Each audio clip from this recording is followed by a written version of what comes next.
अगर सफलता देर से मिल रही है तो उदास मत होइए।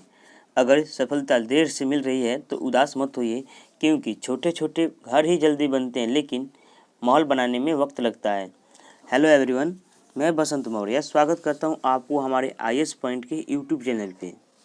दोस्तों, आज हम लोग कक्षा 7 NCERT ज्योग्राफी के चैप्टर नंबर 3 को पढ़ने वाले हैं। जैसा कि हमने पिछले वीडियो में चैप्टर 1 और चैप्टर 2 को पढ़ चुका है। अगर आपने उस वीडियो को नहीं देखा है तो नीचे डिस्क्रिप्शन में उसका लिंक दिया गया है, जाकर के सभी वीडियो को आसानी से देख सकते हैं। तो चलिए शुरू करते हैं। हमारा तीसरा नंबर चैप्टर है हमारी बदलती पृथ्वी। आइए जानते हैं अपनी बदलती पृथ्वी के बारे में। देखिए, स्थल मंडल अनेक प्लेटों में विभाजित है। जो हमारी स्थल मंडल है जिस पे हम लोग निवास करते हैं, यह अनेक प्लेटों में विभाजित है, जिन्हें स्थलमंडलीय प्लेट भी हम लोग कहते हैं। देखिए, कुछ प्लेट हमेशा धीमी गति से चारों तरफ घूमती रहती है। प्रत्येक वर्ष केवल कुछ मिलीमीटर के कारण लगभग पृथ्वी के अंदर पिघले हुए मैग्मा में होने वाली गति के कारण ऐसा होता है। पृथ्वी के अंदर पिघला हुआ मैग्मा एक वृत्तीय रूप में घूमता है। जो हमारी पृथ्वी के अंदर मैग्मा होता है वह एक वृत्तीय यानी वृत्तीय आकार की तरफ घूमता रहता है मैग्मा, और वह एक ज़्यादा ताप और गर्मी के कारण फट जाता है, जिससे ज्वालामुखी उत्पन्न होती है और बहुत सारे उससे। आइए आगे देखते हैं हम लोग। प्लेट की इस गति के कारण पृथ्वी की सतह पर परिवर्तन होता है। जब प्लेट की ऐसी गति होती है तो पृथ्वी की जो सतह होती है उस पर काफ़ी ज़्यादा परिवर्तन होता है। पृथ्वी की गति को उन बलों के आधार पर विभाजित किया जाता है जिनके कारण ये गतियाँ उत्पन्न होती है। जो बल पृथ्वी के आंतरिक भाग में घटित होते हैं उन्हें अंतर्जनित बल एंडोजेनिक फोर्स कहते हैं, एवं जो बल पृथ्वी के सतह पर उत्पन्न होते हैं उन्हें बहिर्जनिक बल एक्सोजेनिक फोर्स कहते हैं। अंतर्जनित बल कभी आकस्मिक गति उत्पन्न करते हैं तो कभी धीमी गति। भूकंप एवं ज्वालामुखी जैसे आकस्मिक गति के कारण पृथ्वी की सतह पर अत्यधिक हानि होती है। आइए हम लोग जानते हैं इस डायग्राम के माध्यम से। देखिए, पृथ्वी की गतियाँ, देखिए अंतर्जनित बल, इसमें आ गया आपका आकस्मिक बल और पटल विरूपण बल। अब आकस्मिक बल में हमारा भूकंप, ज्वालामुखी, भूस्खलन होता है, और पटल विरूपण बल में पर्वतीय निर्माणकारी बल। और इधर आइए, बहिर्जनित बल अपरदन और निक्षेपण होती है, नदियाँ बहता है, पवन, समुद्र, हिम नदी। अब आइए हम लोग इसको पढ़ेंगे तो समझ में आएगा। स्थलीय मंडलीय प्लेट। देखिए, भूपर्वत पट्टी में अनेक बड़ी एवं कुछ छोटी कठोर समान आकार की प्लेट होती है जिन पर महाद्वीप एवं महासागर की सतह टिकी है।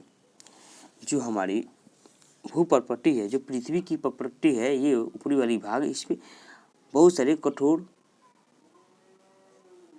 और इस पे बहुत सारे बड़े बड़े आकार में कठोर पर्वत पठार सभी कुछ इसी पे टिका हुआ है। आगे देखते हैं। देखिए, ज्वालामुखी भूपर्वती पर खुला एक ऐसा छिद्र होता है जिससे पिघले हुए पदार्थ अचानक निकल जाते हैं।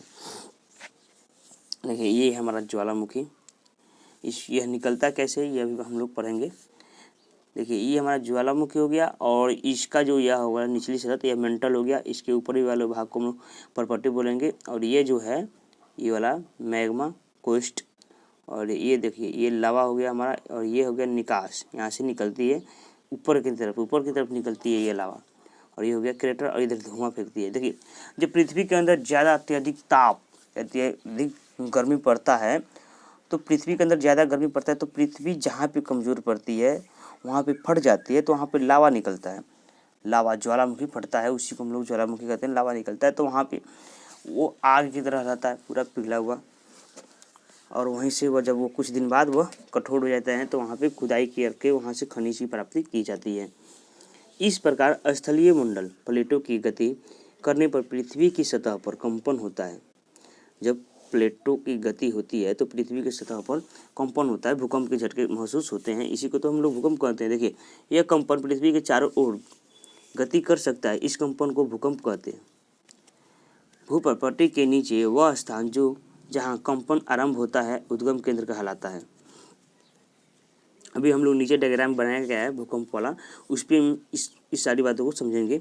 उद्गम केंद्र की भू सतह पर उसके निकटतम स्थान को अधिक केंद्र कहते हैं। जो हमारा उद्गम केंद्र है उसके भू सतह पर उसके निकटतम मतलब उसके जो नज़दीक है उसके केंद्र को हम लोग अधिक केंद्र कहते हैं। और जो कंपन आरंभ होता है, जहाँ पे भूकंप की आरंभ होती है, वहाँ पर वो हम लोग उद्गम केंद्र कहते हैं। अधिक केंद्र के अधिकतम भाग में सर्वाधिक हानि होती है एवं अधिक केंद्र से दूरी बढ़ने के साथ भूकंप की तीव्रता धीरे धीरे कम हो जाती है।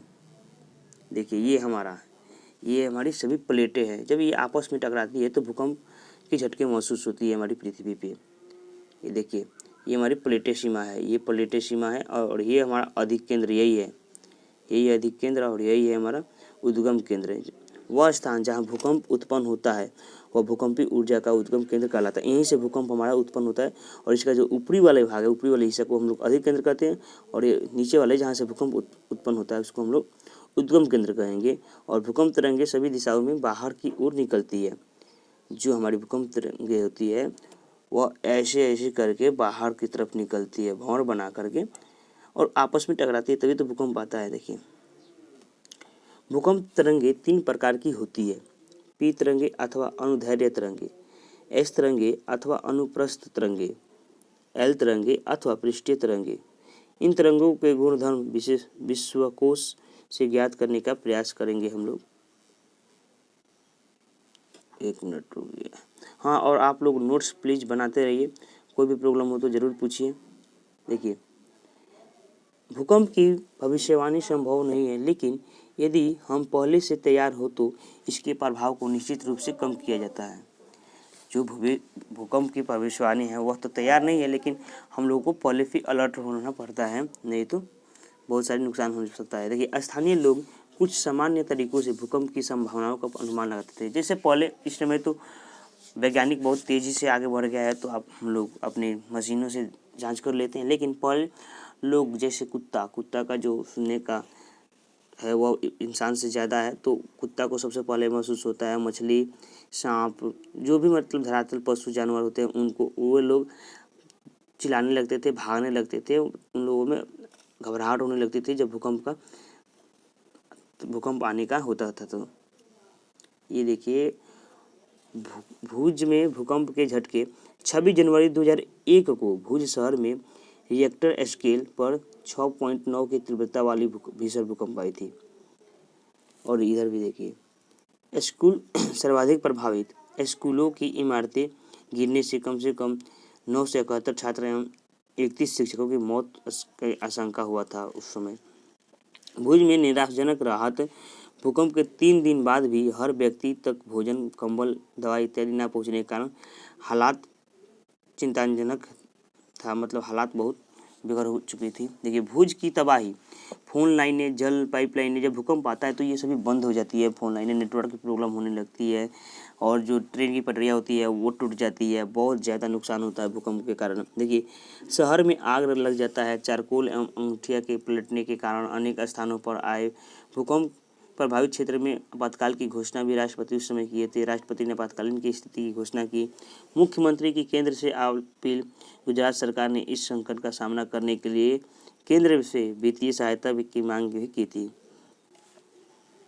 यहाँ पे जानते हैं हम लोग भूकंप के बारे में। भूकंप का मापन एक यंत्र से किया जाता है जिसे भूकंप लेखी कहते हैं। भूकंप की तीव्रता रिएक्टर स्केल पर मापी जाती है। जिस भूकंप की तीव्रता 2.0 अथवा उससे कम होती है उसका प्रभाव नहीं होता है। जब भूकंप की जो तीव्रता हमारी 2.0 होती है तो उसका प्रभाव नहीं होता है, लेकिन वही अगर 5.0 होगी तो उसकी तीव्रता कुछ मतलब जो होगी पृथ्वी पे महसूस होने लगेगी। और देखिए जिस भूकंप की तीव्रता 6 अथवा उससे अधिक होती है वह बहुत शक्तिशाली है। उसकी तीव्रता 7 अथवा अधिक होती है तो सर्वाधिक विनाशकारी होती है। ये सब वैज्ञानिक होता है। भूकंप से बचने के दौरान आप देखिए भूकंप के दौरान कहाँ आश्रय ले, कहाँ छिपे। देखिए अगर आप घर में हैं तो आप घर के कोने होता है वहाँ पे छिप जाइए और बिजली का पोल इन सबसे दूर रहिए, यहाँ पे सभी बताया गया है। मुख्य स्थलाकृतियाँ, अपक्षय एवं अपर्दन नामक दो प्रक्रमों द्वारा दृश्य भूमि लगातार विघटित होती रहती है। पृथ्वी की सतह पर शैलों के टूटने से अपक्षय की क्रिया होती है। भूदृश्य पर जल, पवन एवं हिम जैसे विभिन्न घटकों के द्वारा होने वाले क्षय को अपर्दन कहते हैं। वायु, जल आदि अपर्दित पदार्थों को एक स्थान से दूसरे स्थान पर ले जाते हैं, फलस्वरूप एक स्थान पर निक्षेपित करते हैं। अपर्दन एवं निक्षेपण के ये प्रक्रम पृथ्वी के धरातल पर विभिन्न स्थलाकृतियों का निर्माण करती है। जो हमारी नदियाँ की पानी होती है वह एक जगह से दूसरी जगह बहकर जाती है और कटाव करती है, जिसको हम लोग अपर्दन कहते हैं। और एक जगह से दूसरी जगह मिट्टी लाती है, ले जाती है, इसी को तो करते हैं। ये सभी हम लोग नदी के कार्य के बारे में जानते हैं। देखिए, नदी के जल से दृश्य भूमि का अपर्दन होता है। जब नदी किसी खड़े ढाल वाले स्थान से अत्यधिक कठोर शैल या खड़े ढाल वाली घाटी से गिरती है तो वह जलप्रपात बनाती है। जब हम नदी का पानी अगर किसी पहाड़ पर से गिरेगी तो वो जाहिर सी बात है कि जब नीचे पे गिरेगी तो नीचे वाली पृथ्वी वाली स्थल को वह तोड़ेगी, काटेगी। तो देखिए, ये हुआ हम लोग का कठोर वाली भाग। ये कठोर है, कठोर ये कटी नहीं है, लेकिन ये यहाँ पे बीच में कट चुकी है नदिया के पानी से। तो ऐसे ही भूकंप ऐसी बाढ़ आते हैं। देखिए यहाँ पे क्या आप जानते हैं, विश्व में हजारों छोटे छोटे जलप्रपात है। सबसे ऊंचा जलप्रपात दक्षिण अमेरिका के वेनेजुएला का एंजेल जलप्रपात है। अन्य जलप्रपात उत्तरी अमेरिका में कनाडा तथा संयुक्त राज्य अमेरिका की सीमा पर स्थित नियाग्रा जलप्रपात है और अफ्रीका में जाम्बिया और जिम्बाब्वे की सीमा पर स्थित विक्टोरिया जलप्रपात है। दोस्तों, ये क्वेश्चन आता है कि सबसे ऊंचा जलप्रपात कहाँ पे है, कौन है? तो दक्षिण अमेरिका की वेनेजुएला है विश्व का सबसे ऊंचा जलप्रपात। तो आप लोग नोट्स बनाइएगा और उसमें ये सभी बातें अलग साइड में इम्पोर्टेंट करके जरूर लिखिएगा। आइए आगे देखते हैं। जब नदी मैदानी क्षेत्र में प्रवेश करती है तो वह मुर्दार मार्ग पर बहने लगती है। हाँ, जब नदी मैदानी क्षेत्रों पर पहुँचती है, समतल क्षेत्रों पर, तो वह जैसे ये सांप चलता है वैसे वह भी चलने लगती है। नदी के इन्हीं बड़े मोड़ों को विसर्प कहते हैं। इसके बाद विसर्पों के किनारों पर लगातार अपर्दन एवं निक्षेपण शुरू होता है। विसर्प लूप के सिरे निकट आते हैं। समय के साथ विसर्प लूप नदी से कट जाते हैं और एक अलग झील बनाते हैं, जिसे चाप झील भी कहते हैं। जब नदियाँ ऐसे जाती है तो कहीं कहीं पे वह क्या होती है, कट जाती है। देखिए यहाँ पे कट जाती है। जब से नदी ऐसे आके फिर ऐसे गई तो यहाँ से कट गई और यहाँ पे बीच में मिट्टी हो गया, तो इसको हम लोग चाप झील भी कहते हैं। कभी कभी नदी अपने तटों से बाहर बहने लगती है, फलस्वरूप निकटवर्ती क्षेत्र में बाढ़ आ जाते हैं। बाढ़ के कारण नदी के तटों निकटवर्ती क्षेत्रों में महीन मिट्टी एवं अन्य पदार्थों का निक्षेपित करती है। ऐसी मिट्टी एवं पदार्थों का अवसाद कहते हैं। इसे समतल उपजाऊ बाढ़कृत मैदान का निर्माण होता है। देखिए, जो बाढ़ की मिट्टी आती है वो काफ़ी उपजाऊ होती है, क्योंकि वह मिट्टी एक जगह से दूसरी जगह जाती है तो उसमें काफ़ी निक्षेपण की क्रिया होती है, वो काफ़ी उपजाऊ होती है। उस पर अनाज या बहुत आसानी से बहुत अच्छा होता है। देखिए, नदी के उत्थित तटों के तटबंध कहते हैं। समुद्र तक पहुँचते पहुँचते नदी का प्रवाह धीमा हो जाता है तथा नदी की अनेक धाराएं में विभाजित हो जाती है। ये तो जाहिर सी बात है। जब नदियाँ यहाँ पे देखिए नदी का डायग्राम दिया गया है। देखिए, इसको हम लोग विसर्प कहते हैं। इसको हम लोग विसर्प कहते हैं। और ये हमारा तटबंध हो गया, तटों की बांध। और ये हमारा मैदानी भाग तो है ही है, ये हमारा चाप झील हो गया। अब आइए देखते हैं आगे हो जाती है, जिनको वितारिका कहा जाता है। यहाँ नदी इतनी धीमी हो जाती है कि यह अपने साथ लाए मलबे का निक्षेपण करने लगती है। प्रत्येक वितरक अपने मुहाने का निर्माण करती है। सभी मुहाने के अवसाद के संग्रह में डेल्टा का निर्माण होता है। जब हमारी नदियाँ बहती है तो वह समुद्र तक पहुँचते में कितनी भागों में विभाजित होती है। कई सारी नदियों में जाकर जुड़ जाती है, तो कहीं झील बना लेती है, तो कहीं पे डेल्टा का निर्माण करती है। देखिए, यहाँ पे अगर मुख्य नदी है, अगर यहाँ से निकलती है तो वो कई भागों में यहाँ पे बट रही है, तो डेल्टा देखिए ये वितरक हो गया। इसी को तो हम लोग डेल्टा बोलते हैं। मतलब कई सारे भागों में जाकर के बढ़ जाए, उसको हम लोग डेल्टा बोलते हैं। आइए यहाँ पे जानते हैं समुद्री तरंग के कार्य। समुद्री तरंग के अपर्दन एवं निक्षेपण तटीय स्थलाकृति बनाते हैं। समुद्री तरंगें लगातार शैलों से टकराती रहती है, जिससे दरार विकसित होती है। जो समुद्र का पानी होता है वह जो पत्थर होते हैं समुद्र में उस पर लगातार टकराती रहती है, जिसके कारण उसके अंदर दरार उत्पन्न हो जाता है। देखिए यहाँ पे दिखाया गया है, ये दरार हो गया, यहाँ पे दरार हो गया, स्ट्रेक। अभी हम आगे देखते हैं, दरार उत्पन्न होता है। देखिए समय के साथ ये बड़ी और चौड़ी हो जाती है। इनको समुद्री गुफा भी हम लोग कहते हैं। इन गुफाओं के बड़े होते जाने पर इनमें केवल छत ही बचती है, जिससे तटीय मेहराब कहते हैं। यही है तटीय मेहराब, यानी कि ये गुफा ही है। ये समुद्र के पानी के टकराव के कारण होता है। लगातार अपरदन छत को भी तोड़ देता है और केवल दीवारें बचती है। दीवारें जैसी इन आकृतियों को स्ट्रैक कहते हैं। समुद्र जल के ऊपरी लगभग ऊर्ध्वाधर उठे हुए ऊंचे सैले तंडों को समुद्र क्षुद्र भाग कहते हैं। समुद्र तरंगे किनारों पर अवसाद जमा कर समुद्री पुलिन का निर्माण करती है। देखिए ये जब ज़्यादा समुद्र की लहरें टकराती है तो ये तोड़ देती है, तो एक स्ट्राइक के रूप में इसको छोड़ देती है। और ये हमारी समुद्री गुफा है और इसके ऊपर काफ़ी पत्थर है। और ये देख लीजिए आप, हिम नदी बर्फ की नदी है। यहाँ हिम नदी कहते हैं, बर्फ की नदी को हम लोग हिम नदी कहते हैं, जाहिर सी बात है। हिम नदी अथवा हिमानी बर्फ की नदियाँ होती है। हिम नदी अपने नीचे की कठोर चट्टानों से गोलाश्यामी मिट्टी और पत्थरों को अपरदित कर देती है और जो गोलाश्यामी मिट्टी एवं पत्थरों से भूदृश्य का अपरदन करती है।